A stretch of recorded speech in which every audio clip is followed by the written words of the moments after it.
Hold on. I gotta get the disclaimer out.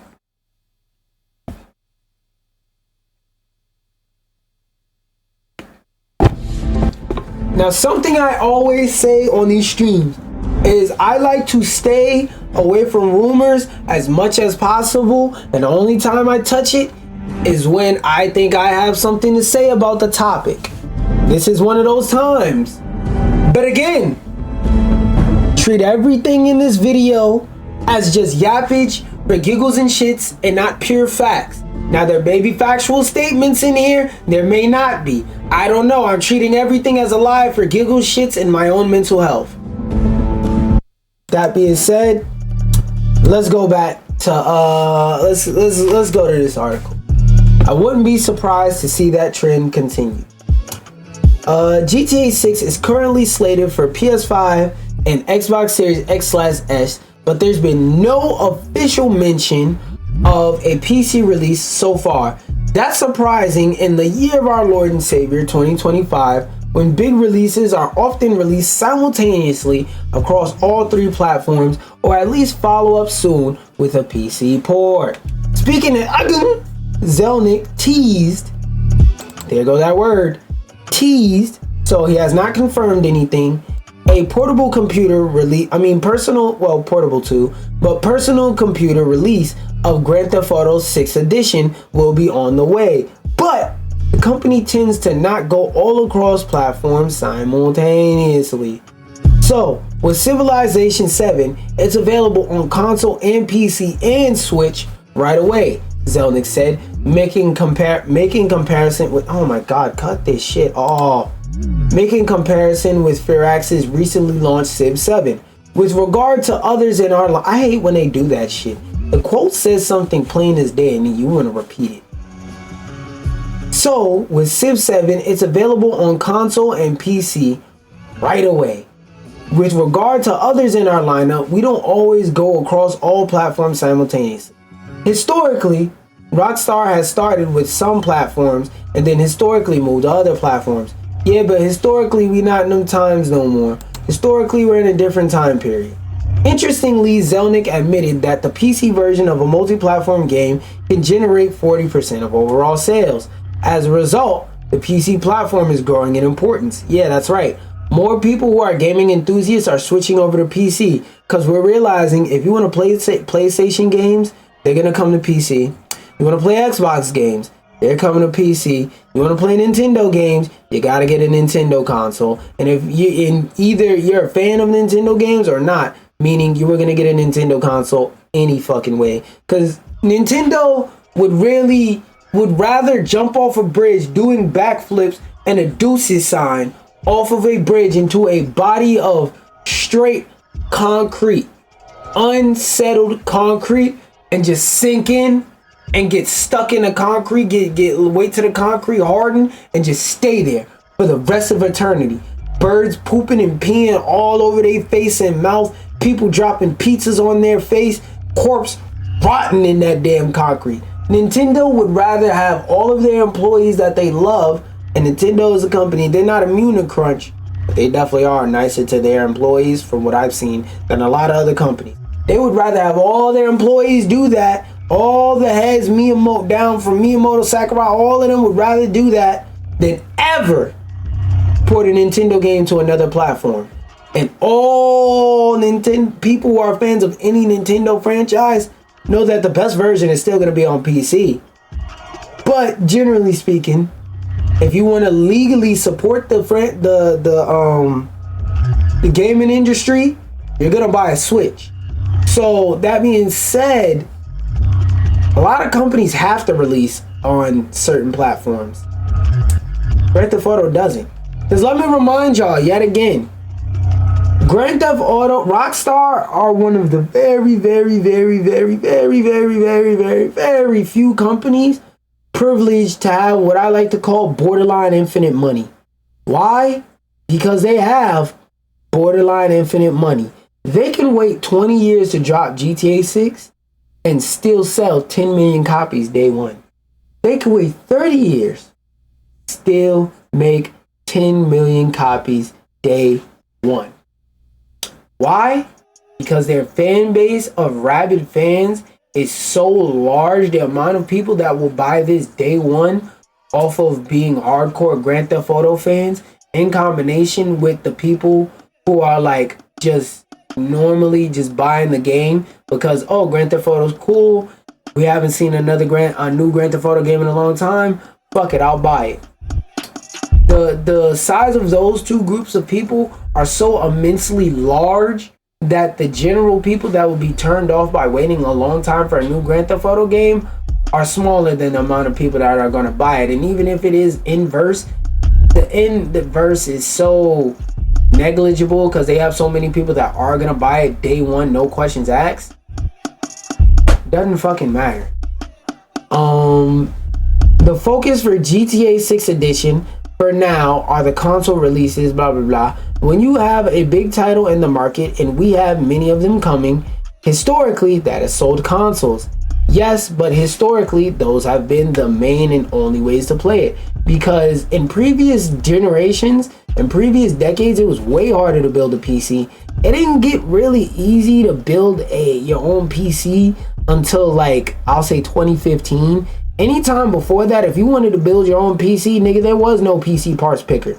You had to take your ass to Micro Center and hope that the Micro Center representative you ran into understood games and gaming enough to hook you the fuck up with a system that would actually make sense. You had to hope that your pre-built that your grandmama got in her bedroom that run off a dial-up when you was 8 could run it. PC gaming was not that good either. Playing games on PC, that was the hardest platform to play games on, because even when you did have up to snuff equipment, they didn't give a fuck about optimization back then as much as they do now. So it was way different in previous generations. It was way harder to access the whole PC market. Then there was stuff like Games for Windows or Games for Windows Live, whatever the hell it was called. There was stuff like that. It was 100 times harder to play mainstream games on PC. Even though the peak best situations were better, it was way fucking harder. 10 times harder for no reason. That being said though, one thing I do actually want to like push is the idea that, again, more enthusiasts are buying PCs. It is getting easier for people to get into PC gaming. And if you play any console that's not Nintendo, I encourage you to get into PC gaming, because the only true exclusive to PlayStation currently is Astrobot. 9 times out of 10, you either give a fuck about Astrobot or you don't give a fuck about Astrobot. And I'm not gonna lie, Astrobot is a single player game that I'm gonna keep it a buck with you. As someone who's played through Astrobot and loved the game, in 10 years you'll be able to play it on a beefy enough PC on a PS5 emulator. Number one. Number two, that game is good, but to buy a whole console to play Astrobot, I don't think I could justify that, because the PlayStation doesn't have enough console exclusives that push the platform. Even in the timed exclusive department, I don't think it's strong enough, bruh, because all them shits eventually come to PC, and even if you have to wait a year for it to release on PC, then another year for it to actually work on PC, like, I need a lot of y'all to realize, you're not a content creator or nothing like that. You don't have to play these games day one. Matter of fact, it's in your best interest to not play these games day one, because then you could not only get the game on a discount, you could get the game on a discount when it works best for a computer, when it's more optimized and stuff like that, and when your computer is probably more likely to be overpowered, you know, because now you can afford better parts, or when you built the PC it was on par, but now that they fixed the game, your computer is over par. So stuff like that, I want y'all to really like keep in consideration when it comes to building a PC, and when it comes to like just knowing that this whole not releasing on console, only releasing on console thing, there's really an old ass idea, and it's gonna be a timed exclusive, no doubt. I don't think tariffs are going to be our friend. They're nobody's friend. but I think there will be a meaningful uptick in console sales in calendar year 25 because of the release schedule. Grand Theft Auto is one of the few games that can make niggas that haven't already brought a PS5 buy one. Niggas that have been stuck on a PS4 for the last 10, 15 years, niggas that still asking, is it coming to PS4? In the year of our Lord and Savior, big 2025, and using that shit as something other than a Netflix 4K machine, or to play or either a Netflix 4K machine or a Bloodborne console, them niggas will suddenly, finally, scrounge up the cash. They'll finally go into the Walmart and put it under their big ass 2000 t-shirt, cause you know them niggas ain't up to date, up to snuff on nothing. So they still wearing t-shirts that look like dresses from 2002 on their gangsta-licious shit. They gonna slip it in the hole in the back and just try and walk out the store. And when the guards start catching up to them, they gonna run. And like that Dashi skit, they gonna hit a freeze, freeze, and they gonna teleport out. So now that niggas figured out to do that, yeah. It's a lot more people that's gonna have PS5s solely because of Grand Theft Auto. Grand Theft Auto 6, being that it's been as long as it's been since we've gotten the last new Grand Theft Auto, 100% this is a console pusher for all them niggas. Bro, I don't see no reason to upgrade. This shit not coming to PS4 and you want to play it bad, get a PS5, bitch.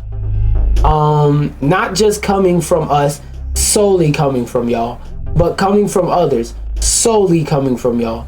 So I'm not concerned about that console sales falling. I think the trend that you'd want to focus on is the increasing share of the market that is reflected in personal computers. So why no PC release for GTA 6 at present? As Zelnick noted, Rockstar has traditionally started with console releases. Yeah, but again, that was a different era. That was a different time. Last time you dropped a new game was 2013.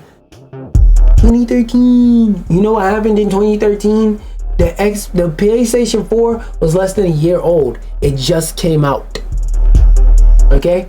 I want a lot of y'all to remember that when Grand Theft Auto 5 came out, it came out on Xbox 360 and PS3. Y'all are playing a PS3 game in 2025. Keep that in mind, alright? A PS3 game that got a PS4 enhanced version port, whatever the fuck you want to call it. The PS4. That same game is on PS5 that y'all playing. That's a PS3 game. That's Xbox 360. Okay? Speaking of Xbox 360, let's talk about how Valve, the ones that are rumored to want to give it a second swing at making Steam machines, are making player-friendly changes to forced advertising on Steam. Now, I will always and forever hate the UI and the Steam launcher. Always and forever. Let me repeat that again. Always and forever hate the layout of Steam's layout and stuff like that, their launcher. But one thing I will also like, I will always love, about Steam is their policies. Now, I didn't read nothing about this article, but I'm not even reading the summary. We're just gonna hop right into it. Started a sentence off with a conjunction. A number of game developers, in-games ads are their biggest source of revenue. What the fuck? I'm gonna need some examples. Okay. Let me see.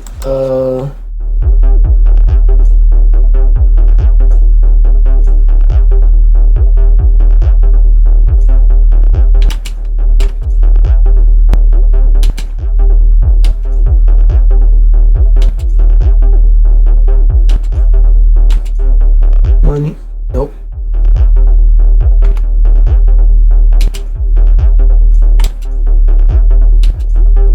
I'm gonna need a list.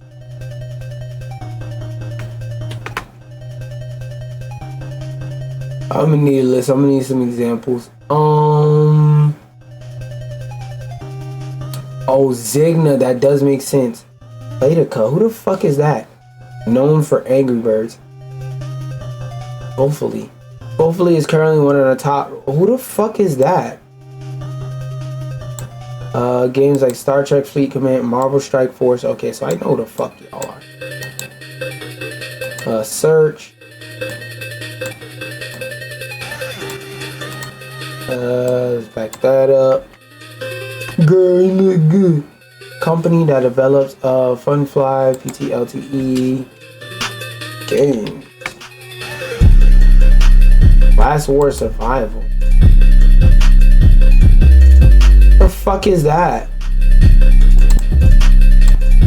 We doing research. We going into a rabbit hole right now.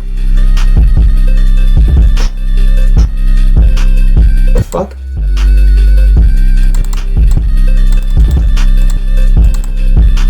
Alright. Copy.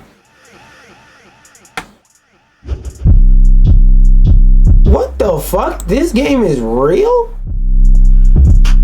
Okay, so Playtika specializes in casual casino game. Okay, yeah. Casino games, that would make sense. So a lot of those companies are basically, okay. These are mostly mobile games. Okay, that makes sense. So mobile, basically, if you bring your mobile game over to Steam, we are not Google Play. You gonna have to specify them in-game ads, number one, and number two, yeah, it's gonna be some rules that come with that. I fuck with that because it's so annoying to play a game on mobile and then watch all these goddamn ads. Every time you beat a level, these niggas want to show you 3 or 4 or 5 ads. Like, I was thinking from a PC gamer perspective, but thinking from that perspective, this makes more sense. While non-intrusive ads don't usually impact the game's immersion, some force the player to watch them in order to continue playing. I remember that was a thing that happened in Rogue Company where if you watch ads, they would give you in-game currency. Although such force ads are more commonplace in mobile games, Vlavi now has policies in place that make sure this practice doesn't extend to PC titles. Cause, as I was saying the other day when it came to the whole tariffs on video game situation, a lot of y'all may be younger or a lot of y'all may be just fucking dumbasses, so y'all believe that politics doesn't affect your video games, but it does. Because what? Corporations will use any excuse to raise the price on your game. Any excuse. They don't give a fuck what the excuse is, whether it does or doesn't make sense. They will use it to raise the price on your games. And this is just corporations in general. They will use any excuse to up the price and not up the quality as much as you'll let them. You'll being the general fan base. And although such force ads are more commonplace in mobile games, at least through those available via Steam. With start a sentence off with conjunctions. Rumors of big players like EA pondering in-game advertising. See, EA, they're always known for greed. Evil Ass Niggas Incorporated. This Steam policy acts as a deterrent, safeguarding the interests of players. Yeah, because if they could, they would. In its advertising related document for developers, spotted by Gaming on Linux, Steam now shows a new rule that disqualifies paid advertising as a revenue model for games listed on the platform. Oh.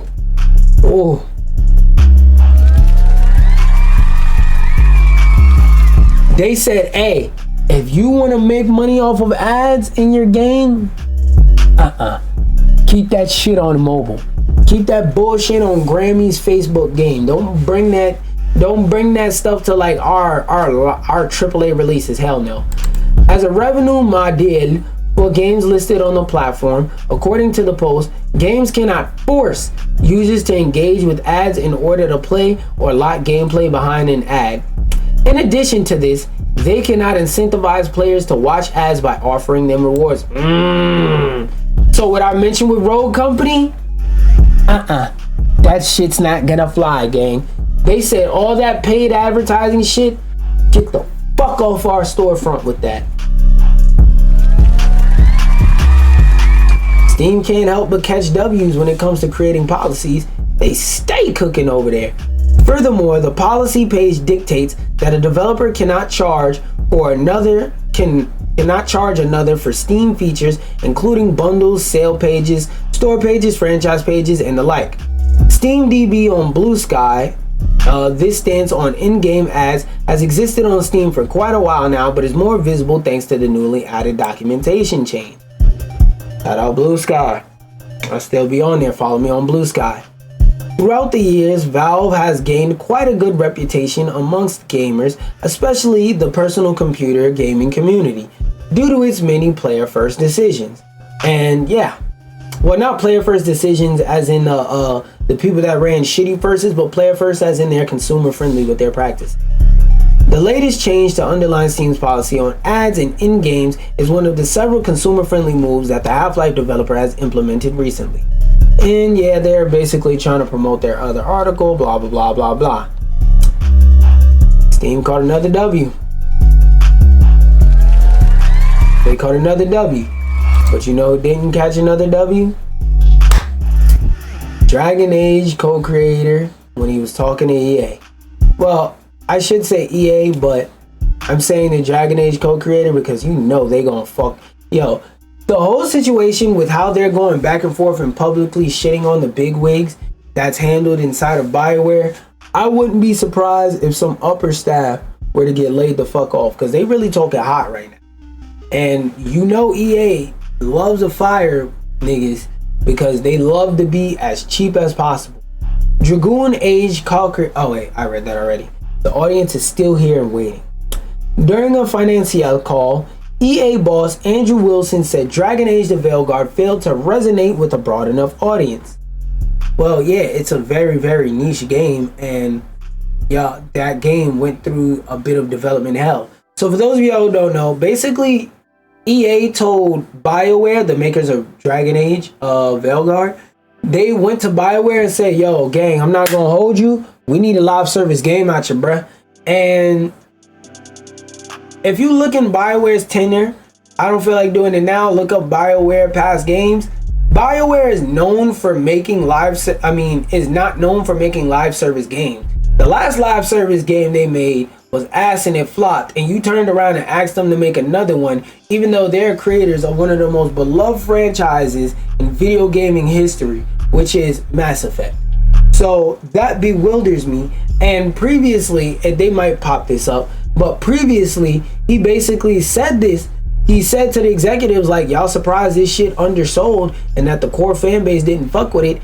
Yeah, because you didn't give the core fan base what they wanted. You told us to make a live service game, then midway through you saw we were struggling to make this shit live service because that's not what we do, and you said just make the game how you want to make the game and try and turn around what you got so that we could get some type of profit. Basically sunken cost fallacy, we could get something off of this. And then they gave Dragon Age of Veilguard, and people who were Dragon Age fans and just general gaming community mostly shrugged their shoulders and said, eh.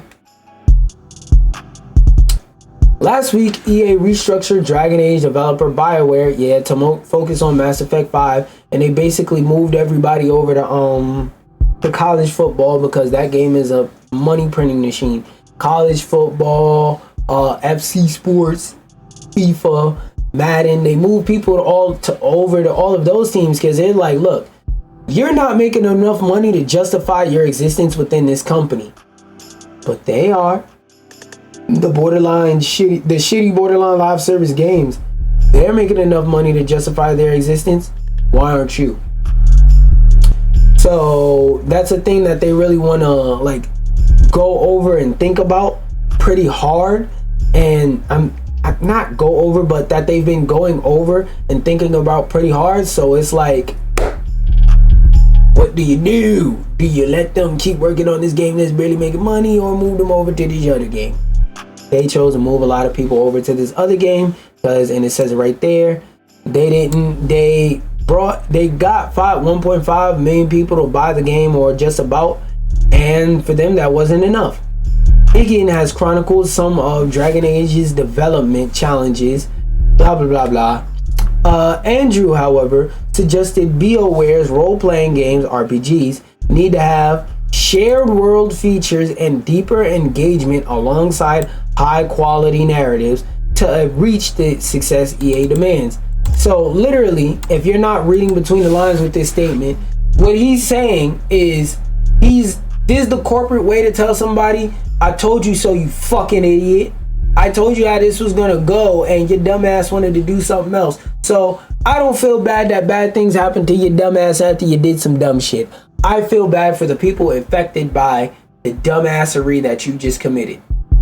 That's what he said in a regular nigga talking voice versus this statement in a professional tone. In order to break out beyond the core audience, games need to directly connect to the evolving demands of players who increasingly seek shared world features. You know how you do that? By making a game co-op.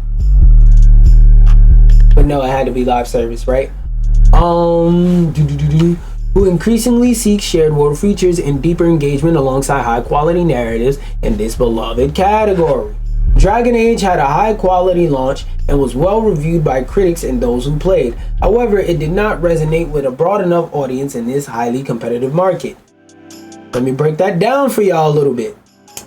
There's a lot of games coming out. You have to give people a reason to play yours. Grand Theft Auto 5 is around the corner, and niggas that buy less than 5 games a year is sitting there rubbing their hands together, getting ready to buy that and play it for the next 10 years until the PS7 is damn near about to come out. All right?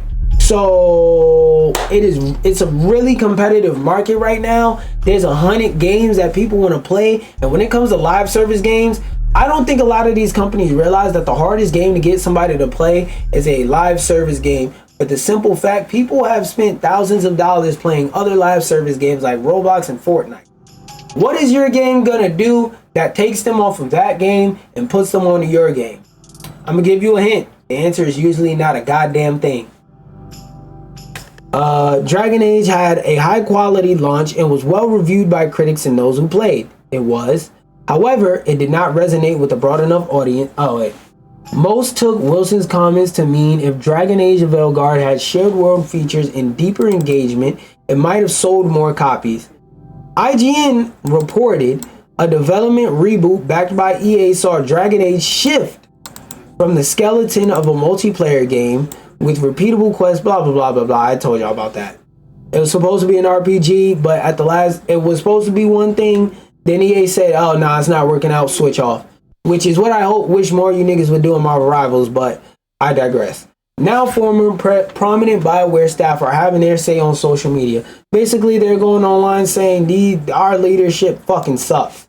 There are certainly all sorts of lessons a company could learn from a game like Veilguard. I still haven't played it, so I'm going off what other people have said. But maybe it should have been live service. Being the takeaway seems a bit short-sighted and self-serving. Guider, now creative director at Stray Gods, a role-playing musical. What the fuck? Anyway, yeah, that's what y'all should take away. Because I'm telling you, bro, I know it for a fact. A lot of these companies saw Fortnite make $1 billion and they see their niece or nephew play Roblox all the time, and they think that the key to those games is live service. No, nigga, the key to the half of that fucking key is the fact that these games been around for fucking ever. Fortnite came out in 2017, all right? I say that in quotes because technically it came out earlier than that, but basically it came out in 2017. Really, it came out in like 2015 and didn't officially release till like 2021, 2022. Technically, Fortnite is like less than 3 years old because of the full launch. So it's like, dog, you not get niggas to stop playing Fortnite 9 times out of 10. Make a game that resonates with your audience. Not, oh, it should have been live service.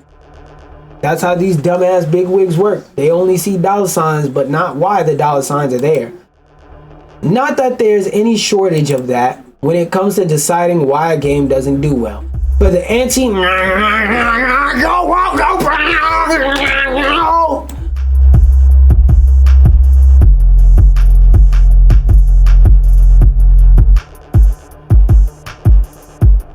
crowd, for instance, there are woke games that do well and woke games that do poorly, and only the ones that did poorly did so because they were woke.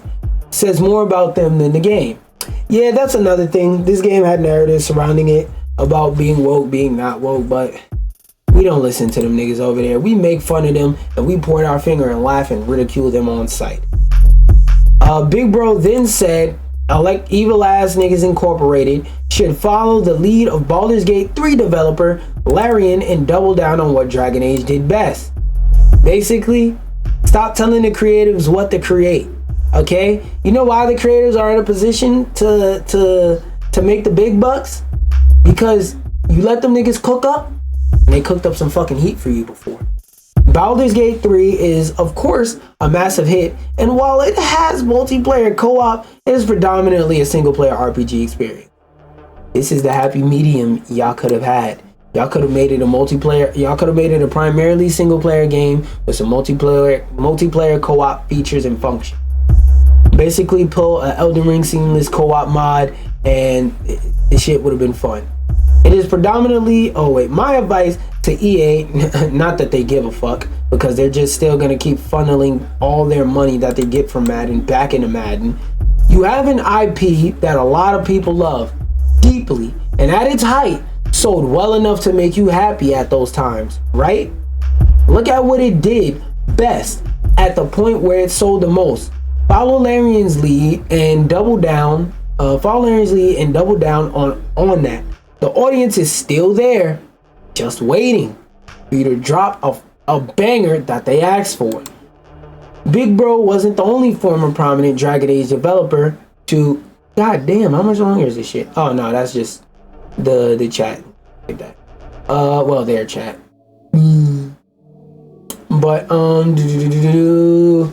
Mike, the Chief Creative Officer, so CCO, at Eternal Strands developer Yellow Brick Games and former we get his tenure. Look, I'm not a fancy CEO guy, but if someone said to me, the key to successful single player IPs is to make it a purely a multiplayer game. No, not a spin-off.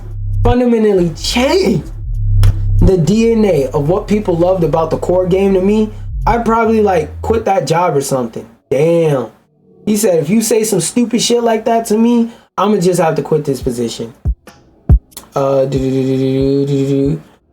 Big Bro continued, just thinking out loud, of course, who'd be silly enough to demand something like that? Twice.